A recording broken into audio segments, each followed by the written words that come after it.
Pilot के साथ सज्जन, MP Congress का क्या कनेक्शन, बदलाव की यहां भी पुकार, कई चेहरे का बीजेपी के तरफ झुकाव। धैर्य और मानसिक मजबूती आवश्यक होती, वही बात सचिन पायलट के लिए भी लागू होती है। लंबे समय से धैर्य उन्होंने रखा, मैं समझता हूँ 10 महीने हो गए, लेकिन जिन लोगों पे कांग्रेस भरोसा करके पेचअप के लिए भेजती है, वो इतने मजबूत लोग होना चाहिए, इतना अनुभव होना चाहिए कि जिस कार्य से भेजा जा रहा है वो कार्य परिणति की ओर जाए। मध्य प्रदेश के जितने भी युवा चेहरे थे, एक बार का जीता हुआ, 2 बार का, सबको कैबिनेट मंत्री बनाया हमने। इसलिए बनाया कि युवा शक्ति को मजबूत करना हमारा कर्तव्य है। जिस पार्टी की युवा शक्ति मजबूत होती है वो सर्वाइव करता है, तो किसी न किसी युवा के हाथ में कमान आएगी। बहुत सारे युवा हैं हमारे। सज्जन सिंह वर्मा हमेशा से ही मुखर नेता रहे हैं, अपनी बात दमदारी से रखते हैं, चाहे वो बीजेपी पर हमला करना हो या फिर अपनी पार्टी से जुड़ी बात ही क्यों ना हो। इस बार राजस्थान में पायलट खेमे की नाराजगी पर उन्होंने 8 महीने पहले बनी कमेटी को जिम्मेदार ठहराया है और इसी के साथ वो एमपी कांग्रेस में जल्द बदलाव की बात भी करते दिखे हैं। दोनों बातों को जोड़ें तो बात खुद ही साफ हो जाती है। पहले सिंधिया, फिर जतिन प्रसाद का जाना और अब कांग्रेस से पायलट खेमे की नाराजगी के बीच सज्जन सिंह वर्मा का ये बयान बहुत मायने रखता है, क्योंकि बंसल न्यूज पर सज्जन पहले भी बोल चुके हैं कि प्रदेश में कमलनाथ एक ही पद रखेंगे। 40 से 50 साल का एज ग्रुप, उसको शक्ति दी जाए। वरिष्ठता का जो क्रम है, कई पद ऐसे हैं जहाँ बैठ के अपने अनुभव का आशीर्वाद दे, तो ये संगठन मजबूत हाथों में आएगा और हम आगे बढ़ेंगे। लगता है तब से लेकर आज तक सज्जन सिंह वर्मा अपनी बातों पर कायम है, तभी तो वो बदलाव और नए चेहरे की पैरोकारी कर रहे हैं। नए चेहरे की बात करें तो जयवर्धन सिंह, जीतू पटवारी, सचिन यादव, अरुण यादव, प्रियव्रत सिंह, उमंग सिंघार जैसे युवा चेहरे पहले भी कांग्रेस सरकार में मंत्री का पद संभाल चुके हैं। सवाल यही है कि कांग्रेस में अगर बदलाव की पुकार है तो फिर वो कब तक बचेगी, क्योंकि उधर बीजेपी हर असंतुष्ट कांग्रेसी नेता पर नजरें गड़ाए हुए है। हाल ही में मुकेश नायक के भाई ने बीजेपी का दामन थाम लिया। अटकलें खुद मुकेश नायक को लेकर भी लग रही हैं। अभी भिंड के बीएसपी नेता गुड्डू पंडित का बीजेपी में जाना भी कांग्रेस के लिए अलर्ट का अलार्म है। वे सभी लोग जिनको इस सुगंध से प्रेम है, इस माटी से प्रेम है, वो भारतीय जनता पार्टी से जुड़ रहे हैं, भारतीय जनता पार्टी की कल्याणकारी योजनाओं से जुड़ रहे हैं। ऐसे आक्रामकता कुछ नहीं है इसमें। जिनको भी लगता है कि कांग्रेस में उधर राहुल गांधी के अलावा कुछ नहीं है, मध्य प्रदेश में कमलनाथ के अलावा कुछ नहीं है, इस जमीन से आसमां तक सब समाप्त है, तो वे अपनी ज़मीन भी तलाश रहे हैं और भारतीय जनता पार्टी जो काम करती है उनको भी पसंद कर रहे हैं। जानकारों की माने तो एक और बीजेपी आक्रामक है, विस्तार के रथ पर सवार है, तो दूसरी ओर कांग्रेस में कलह है।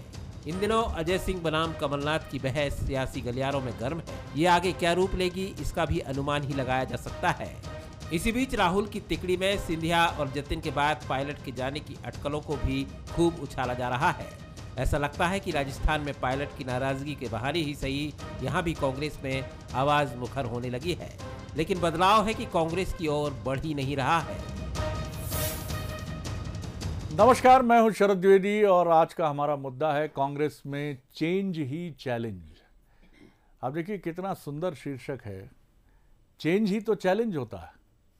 जब आपसे हमसे कह दिया जाता है कि अपने को बदलिए, तो ये शब्द हमारे कानों में ऐसा गिरता है जैसे कोई बम फटा है। हम कैसे बदलें?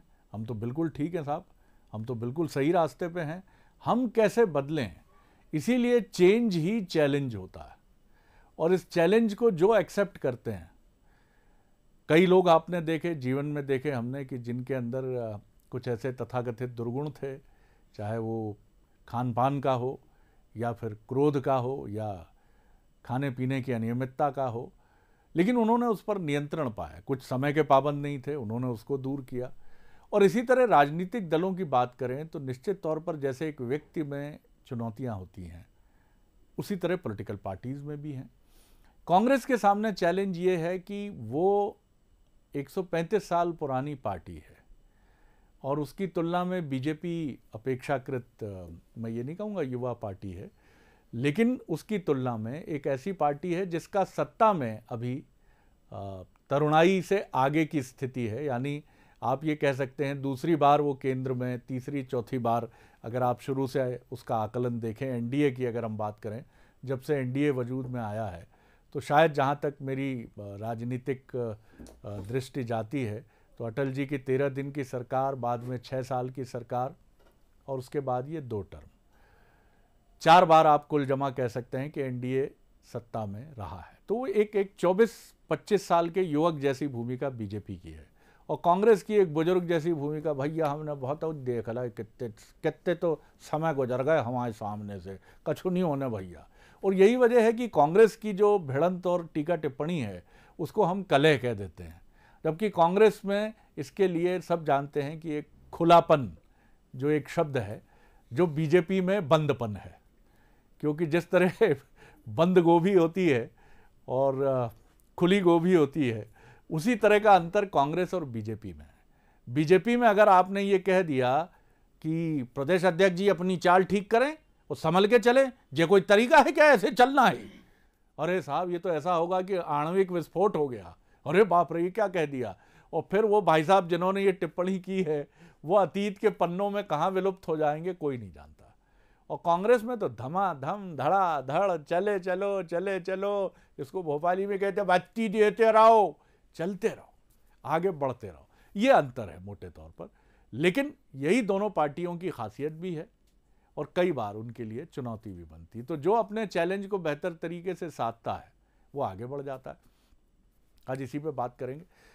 मिलिए जो मेहमान हमारे साथ हैं, मेरे साथ स्टूडियो में हैं कृष्ण गोपाल पाठक जी, बड़ी तैयारी और बड़ा अध्ययन करके आते हैं, बहुत स्वागत करता हूं उनका। डॉक्टर अमीनुल खान सूरी साहब हैं, कांग्रेस के प्रवक्ता हैं, धैर्यशील हैं, विनम्र हैं और विलुप्त प्राय प्रजाति कहूँगा मैं, क्योंकि विनम्र लोगों की प्रजाति जो है वो संसार में अब लुप्त होने की कगार पर है। सुशील शर्मा जी हैं, वरिष्ठ पत्रकार हैं, राजनीतिक विश्लेषक हैं और आज रोशनी के साथ बैठे हैं। बढ़िया, बधाई सुशील जी आपको इसके लिए। पहली टिप्पणी आपसे लेकर ही हम आगे बढ़ते हैं। किस तरह आप देखते हैं जो चेंज है वही चैलेंज है कांग्रेस का, लेकिन ये चेंज अगर ठीक तरीके से कांग्रेस 1 साल पहले साध लेती तो शायद सत्ता में बनी रहती। खैर बीती ताही बिसार ही दें।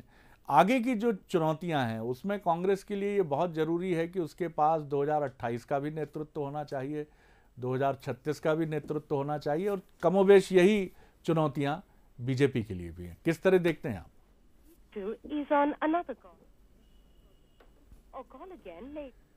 चलिए, मुझे लगता है कि ये तकनीकी त्रुटि जो हमारी भारतीय क्रिकेट टीम की तरह हमारी भी चुनौती है कि देखते ही देखते 36 पर 6 विकेट हो जाते हैं, पता ही नहीं चलता है, एक के बाद एक।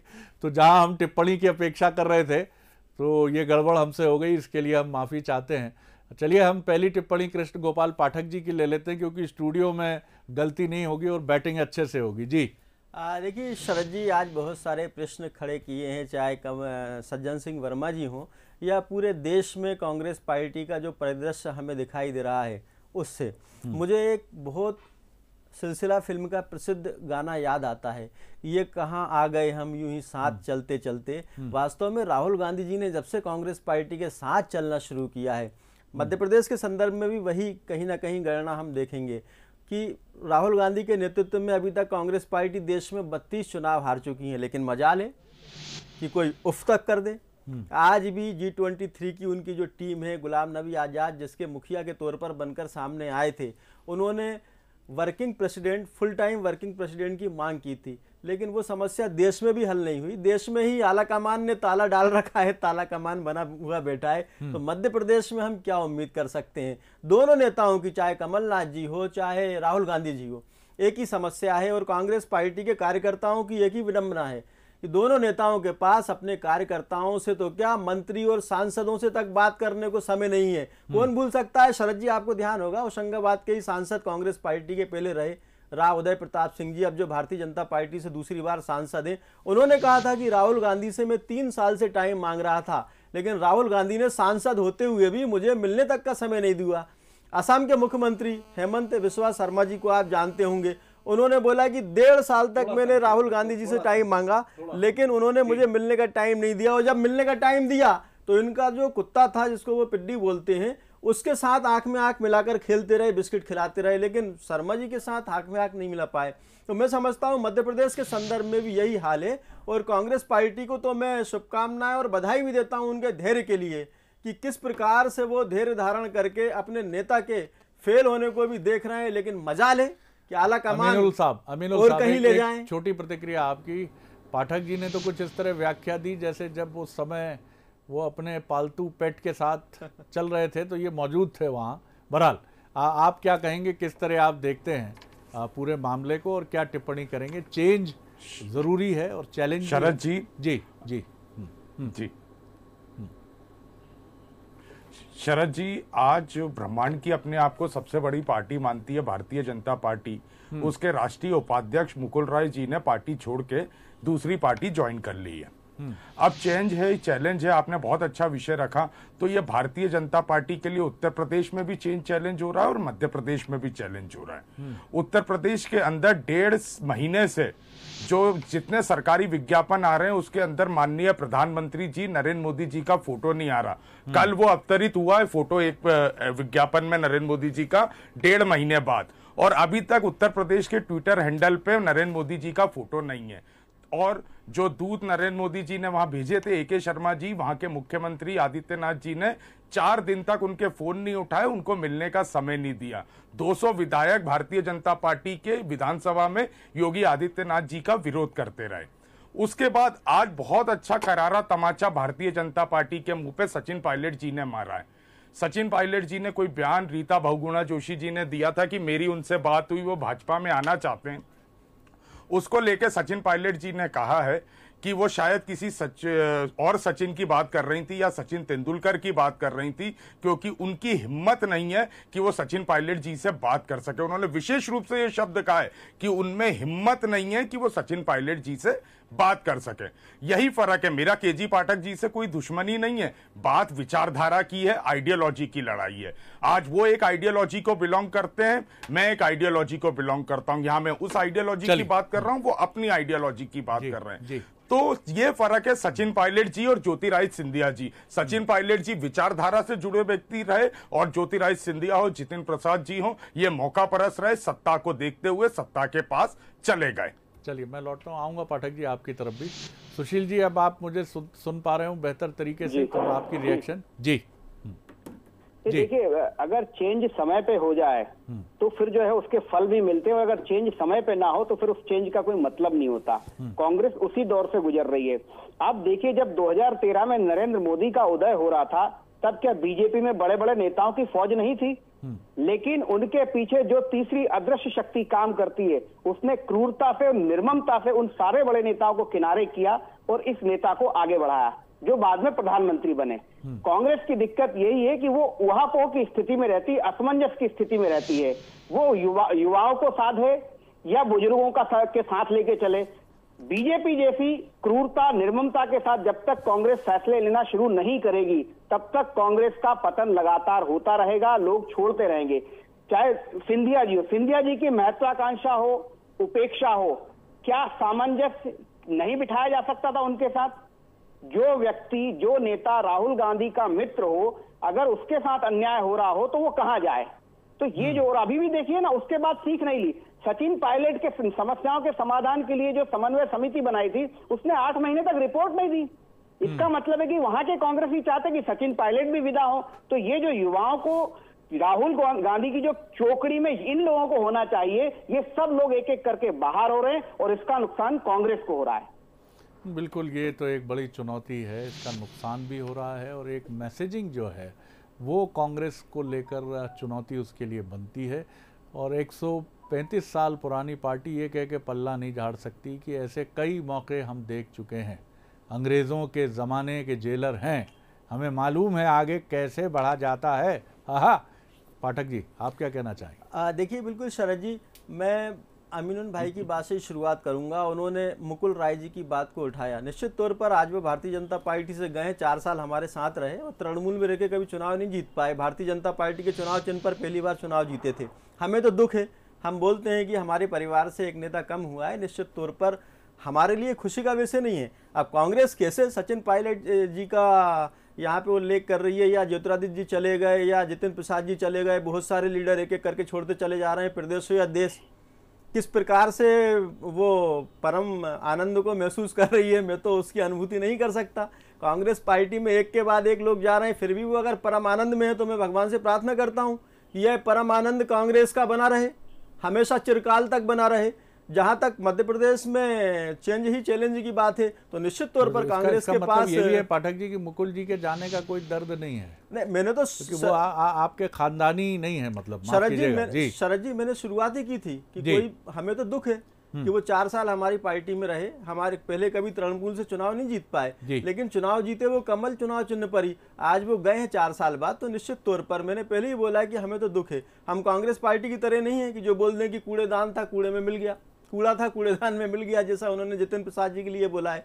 तो मैं यहाँ पर इतना बोलना चाहूंगा कि मध्य प्रदेश के संदर्भ में भी जो आपने विषय उठाया है, चेंज ही चैलेंज, वास्तव में कांग्रेस पार्टी के लिए इस समय बड़ा चैलेंज है कि वो कहाँ चेंज करते हैं। इस जमी से आसमान तक उनके लिए हर जगह चेंज मांग रही है, चाहे कमलनाथ जी हो जिनके पास मुख्यमंत्री रहते हुए मंत्रियों के लिए समय नहीं था, चाहे राहुल गांधी जी हो जिनसे सांसद क्या मुख्यमंत्री तक नहीं मिल पाते हैं। आप बताइए, सचिन पायलट फोन करेंगे, आज वो परेशानी में है तो किसको फोन करेंगे? सिद्धू परेशानी में है तो किसको फोन करेंगे? अमरिंदर सिंह परेशानी में है तो किसको फोन करेंगे? ना तो कोई फुल टाइमर इनके पास अध्यक्ष है, सोनिया जी के पास समय कर नहीं सकते फोन, राहुल गांधी जी के पास समय नहीं है। यही तो इनकी पार्टी की दुर्गति है। किससे बात करें? इनके पास कोई फोरम नहीं है, कोई मंच नहीं है, और तुलना करने चलते हैं भारतीय जनता पार्टी से। अमीनुल सर, आखिरी बात शरद जी, इनकी सिर्फ हटौल पर ये बोलते हैं कि आंतरिक लोकतंत्र है, इंटरनल डेमोक्रेसी है। तो मैं तो भगवान से ये भी प्रार्थना करता हूं कि इनकी इंटरनल डेमोक्रेसी ऐसी बनी रहे। आज इंदौर में हमने देखा किस प्रकार से सज्जन सिंह वर्मा जी ने कहा, हो गया तामझाम, हो गया आंदोलन खत्म, लड़ लिए तुम लोग। जी खान साहब जी सर।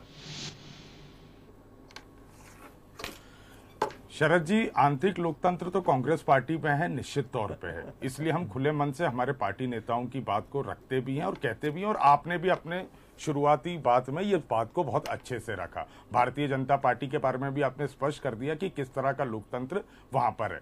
अब मध्य प्रदेश की बात कर लीजिए। अजय विश्नोई जी कब से कितना ट्वीट कर रहे हैं, किसने रिस्पांस किया, कितने कुप्रशासन को लेके, कुप्रबंधन, कोविड को लेके उनके कितने ट्वीट आए। राकेश गिरी जी ने कलेक्टर के सामने मीटिंग के अंदर ज्योतिरादित्य सिंधिया जी पे किस तरह के आरोप लगाए। मैहर विधायक नारायण त्रिपाठी जी ने कुप्रबंधन को कितना कुछ कहा।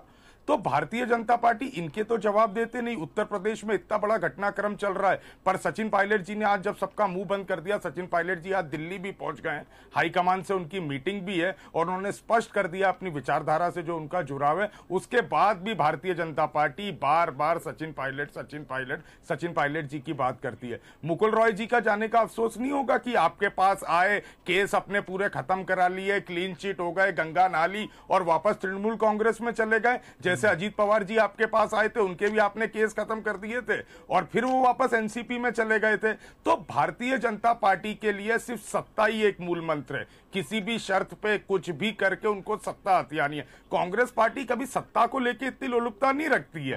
कांग्रेस पार्टी एक विचारधारा पे चढ़ने वाली पार्टी है, हमको उस पे चलना है। आज हेमंत विश्वा शर्मा आपने एक्वायर्ड किया, आपके पास लीडरशिप थी कहां? पूरे देश में आपके पास लीडरशिप कहां थी? जहां जहां कांग्रेस से निकले लोग आपके पास आए, आपने ईडी सीबीआई का इस्तेमाल करके उनको अपने पास में लिया। उसके दम पे तो आज आपकी सरकारें बन रही है। कहां है Bharatiya Janata party north east में?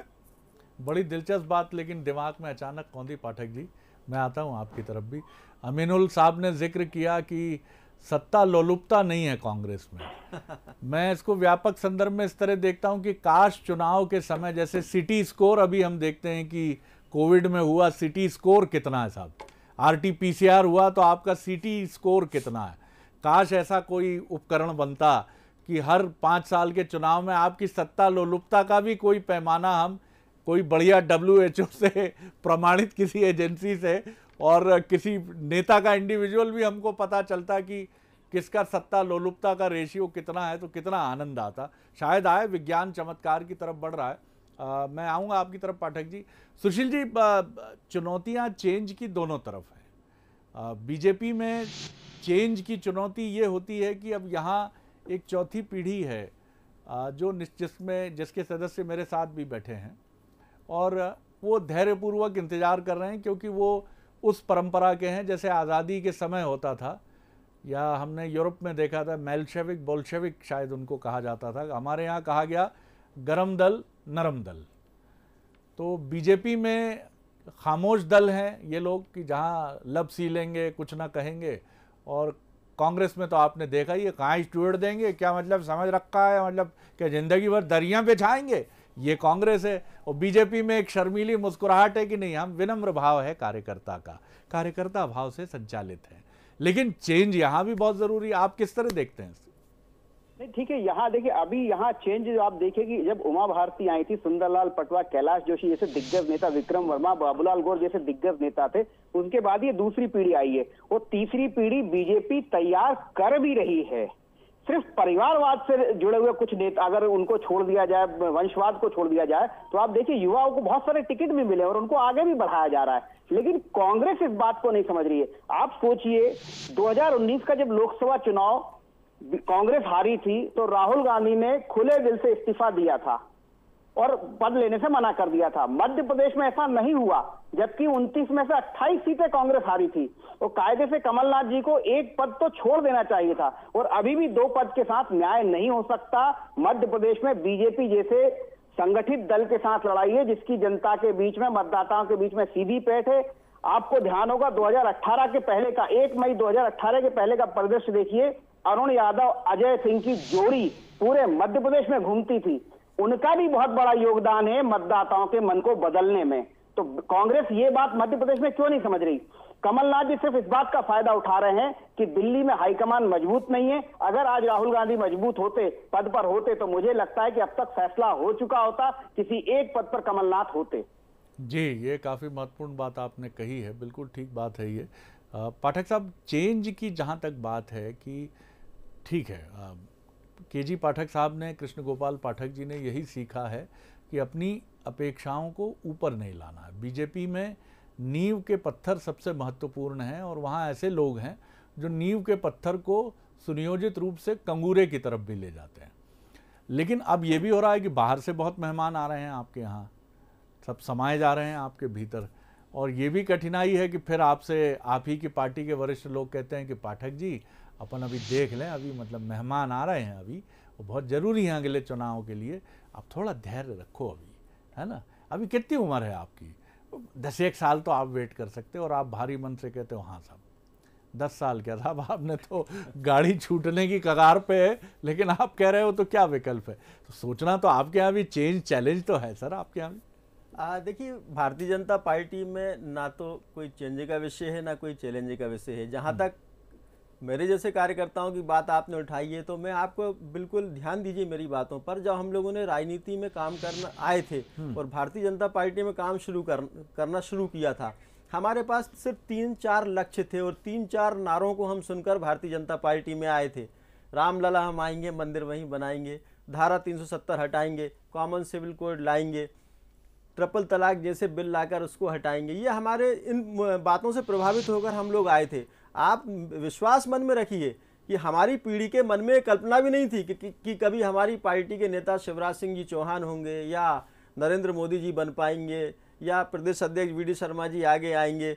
किसी का चेहरा देख के कोई भी भारतीय जनता पार्टी का कार्यकर्ता मेरी पीढ़ी का भारतीय जनता पार्टी में काम नहीं आया था, और यही हमारी ताकत है, यही हमारा धैर्य है, यही हमारी पूंजी है। लेकिन जहां तक कांग्रेस पार्टी की बात है, अभी मेरे मित्र ने सत्ता लोलुपता का विषय यहां पर रखा। आज़ादी के बाद अलग अलग कारणों से 73 बार चुनी हुई सरकारों को भंग करके राष्ट्रपति शासन लगाकर पिछले दरवाजे से एंट्री मारने वाली कांग्रेस अगर ये कहे कि हम सत्ता लोलुप नहीं है, तो देश की जनता अमीनुल साहब, आखिरी बात सर जी, मेरी आधा सेकंड की बात है, 1 सेकंड की, और एक प्रश्न और मैं यहाँ पर अमीनुल साहब शरद जी चाहूंगा। आधी रात को राज्यपाल सुबह 5 बजे विपक्षी पार्टी के नेता को बुला के वोट हुआ करते थे, आज 9.63 वोट बचे, मतलब 10% भी नहीं जी, बचे। अमीनुल तो साहब। हमारे साथ जनता भी आई है, नेता भी आए शरद जी, देश जी, के। बोलिए बोलिए जी।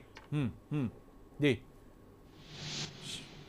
शरद जी, रात के अंधेरे में विपक्षी पार्टी के नेता को बुला के सुबह 5 बजे भगत सिंह कोश्यारी जी महाराष्ट्र में शपथ दिलाते हैं, और जब सदन में बहुमत साबित करने की बात आती है तो भारतीय जनता पार्टी के नेता एक दूसरे को मुंह दिखाते हैं। अब बताइए, सत्ता लोलुपता का इससे बड़ा उदाहरण भारत की राजनीति में आप इतने सालों से पत्रकारिता कर रहे हैं, आपने देखा है इतना तो बड़ा मीटर लाना उदाहरण पड़ेगा आपने सर, कहीं कोई देखा विकल्प है नहीं कि है उसके किस अलावा। तरह जी। राजभवन हो, राष्ट्रपति जी। भवन हो, उसका जी। इस्तेमाल किया जा रहा है सत्ता को बरकरार रखने के लिए। अब तो इलेक्शन कमीशन को नहीं छोड़ा गया है। इस तरह से रंगा और बिल्ला की जोड़ी पूरे देश भाषा में की तांडव मर्यादा मचा रही है। ये अमीनुल आप सबके साहब, सामने भाषा की कांग्रेस मर्यादा पे आरोप बहुत लगाया जा रहा है। रही बात कमलनाथ जी की बात की, शरद जी 1 मिनट लूंगा, कमलनाथ जी की बात कर लें। कमलनाथ जी ने जिस समय मुख्यमंत्री पद की शपथ ली थी, तभी तय कर लिया था कि वो किसी एक पद पर रहेंगे। पीसीसी के अध्यक्ष पद से उन्होंने इस्तीफा देने का मन बनाया था, और उन्होंने चाहा तो कोई और आए। चलिए, मैं लोकसभा आगे नहीं चुनाव बढ़ा करीब पाऊंगा थे तो चर्चा को। हाईकमान बहुत का शुक्रिया निर्देश था अमीनुल कि साहब, रुकें, बहुत शुक्रिया और पाठक उसके साहब। बाद स्थितियां इस तरह निश्चित तौर पर चेंज चैलेंज है, लेकिन ये चैलेंज कौन किस तरीके से साधता है ये देखना बहुत महत्वपूर्ण है और वक्त बताएगा। बहुत शुक्रिया आप सभी पैनलिस्ट, नमस्कार।